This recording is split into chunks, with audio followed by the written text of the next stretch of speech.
Probability, ये शब्द सुनते ही दिमाग में क्या आता है? सिक्के, पासे, है ना? लेकिन आज हम देखेंगे कि ये सिर्फ सिक्कों और पासों का खेल नहीं है। ये तो असल में अनिश्चितता यानी अनसर्टेनिटी की भाषा को समझने का एक जबरदस्त तरीका है। एक ऐसा तरीका जो हमें बेहतर फैसले लेने में मदद करता है। आप सोचिए, चाहे वो शेयर बाजार हो, कोई मेडिकल रिपोर्ट हो, या बस ये छोटा सा फैसला कि आज छाता लेकर निकलें या नहीं, हम लगातार संभावनाओं से, पॉसिबिलिटीज से घिरे रहते हैं। और सच कहूं तो इस अनिश्चितता को समझना और इसके साथ डील करना अपने आप में एक सुपर पावर है।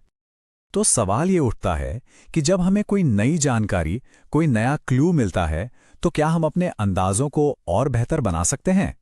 क्या कोई ऐसा तरीका है जिससे हम अपनी सोच को, अपनी समझ को सिस्टमैटिक तरीके से अपडेट कर सकें? तो इसका जवाब है बिल्कुल, और आज हम यही सीखने वाले हैं। तो चलिए इसमें थोड़ा और गहराई से उतरते हैं। सोचने के इस टूलबॉक्स में जो पहला औजार है वो हमें सिखाता है कि जब हमारे पास कोई एक्स्ट्रा जानकारी हो तो हम संभावनाओं को कैसे कैलकुलेट करें। इसे कहते हैं कंडीशनल प्रोबेबिलिटी। ये क्या होगा अगर वाली प्रोबेबिलिटी है। आप सोचिए कि ये दुनिया के बारे में हमारे ज्ञान को अपडेट करने का एक बेस है। हम एक शुरुआती पॉइंट से शुरू करते हैं और फिर एक नए फैक्ट के आधार पर उसे एडजस्ट करते हैं, जिससे हमारी समझ और ज्यादा सटीक हो जाती है। चलिए इसको एक क्लासिक उदाहरण से समझते हैं। सोचिए ताश की एक गड्डी से एक पत्ता निकाला गया। अब हमें यह पता चलता है कि वो एक फेस कार्ड है, मतलब या तो गुलाम है, बेगम है या फिर बादशाह। तो अब सवाल यह है कि उस पत्ते के बादशाह होने की संभावना कितनी है? और जवाब है 1/3। अच्छा, ये काम कैसे करता है? देखिए, ताश की एक गड्डी में 12 फेस कार्ड होते हैं और उन 12 में से 4 बादशाह होते हैं।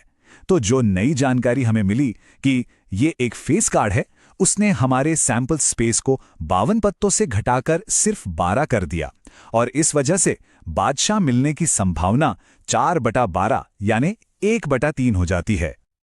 और ये हमें एक बहुत ही जरूरी पॉइंट पर लाता है। देखिए, कुछ घटनाएं होती हैं इंडिपेंडेंट, जैसे 2 बार सिक्का उछालना।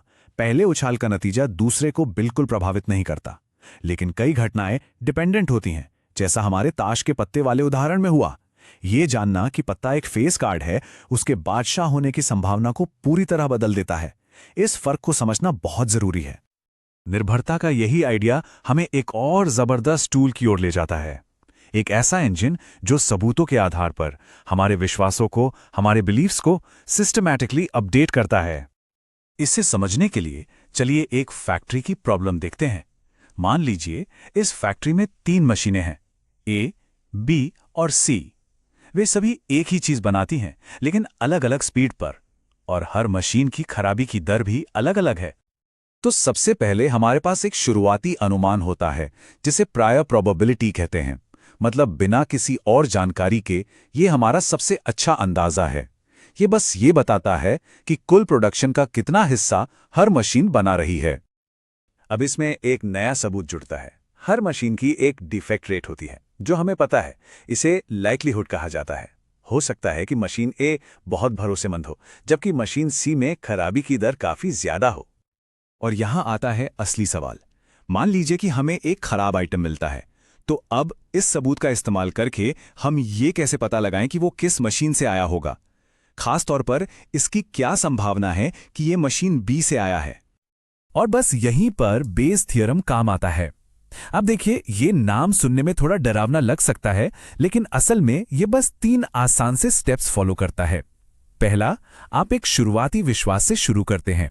दूसरा, आप उसमें नए सबूत, नई जानकारी को जोड़ते हैं।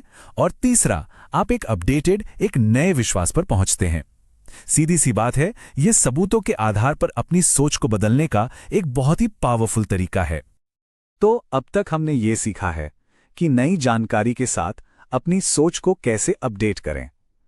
अब आइए देखते हैं कि हम इन अनिश्चित नतीजों को माप और व्यवस्थित कैसे कर सकते हैं। इसके लिए हम रैंडम वेरिएबल का इस्तेमाल करते हैं। ये किसी भी रैंडम घटना के नतीजों को नंबरों में बदलने का एक बहुत ही स्मार्ट तरीका है, ताकि हम उनका एनालिसिस कर सकें। जैसे अगर एक सिक्के को 2 बार उछाला जाए, तो हेड्स की संख्या एक रैंडम वेरिएबल हो सकता है, जिसकी वैल्यू 0, 1 या 2 हो सकती है।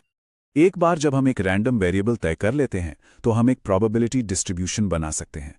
ये बस हर मुमकिन नतीजे का एक नक्शा है और उसके होने की संभावना। जैसे 2 सिक्कों के मामले में एक हेड आने की संभावना सबसे ज्यादा होती है। इन डिस्ट्रीब्यूशंस को हम कुछ खास नंबरों के साथ समराइज कर सकते हैं। पहला है मीन या एक्सपेक्टेड वैल्यू। ये वो औसत नतीजा है जिसकी उम्मीद की जा सकती है अगर उस प्रयोग को बार बार दोहराया जाए। आप इसे उस डिस्ट्रीब्यूशन का सेंटर पॉइंट भी कह सकते हैं। दूसरा जरूरी माप है वेरिएंस। वेरिएंस हमें बताता है कि नतीजे इस मीन के आसपास कितने बिखरे हुए हैं। अगर वेरिएंस कम है तो इसका मतलब है कि नतीजे ज्यादातर औसत के करीब होंगे, और अगर वेरिएंस ज्यादा है तो मतलब नतीजे बहुत ज्यादा अप्रत्याशित हो सकते हैं। यह असल में अनिश्चितता या जोखिम का एक माप है। तो हमने काफी कुछ कवर कर लिया है।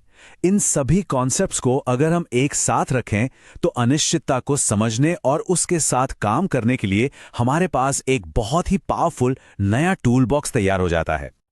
चलिए जल्दी से इन जरूरी बातों को दोहरा लेते हैं। कंडीशनल प्रोबेबिलिटी हमें सबूतों के आधार पर संभावनाओं को एडजस्ट करने देती है। बेस थ्योरम इसे करने के लिए एक फॉर्मल फ्रेमवर्क देता है। रैंडम वेरिएबल्स और उनके डिस्ट्रीब्यूशन हमें रैंडम घटनाओं का नक्शा बनाने में मदद करते हैं।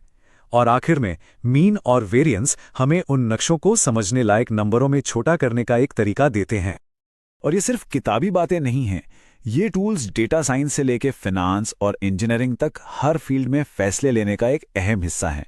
ये आधुनिक दुनिया को समझने के लिए फंडामेंटल बिल्डिंग ब्लॉक्स की तरह हैं। तो ये हमें इस विचार पर लाता है, ऐसा कौन सा स्थापित विश्वास है, चाहे वो बड़ा हो या छोटा, जिसे इन टूल्स का इस्तेमाल करके नए सबूतों के साथ परखा जा सकता है?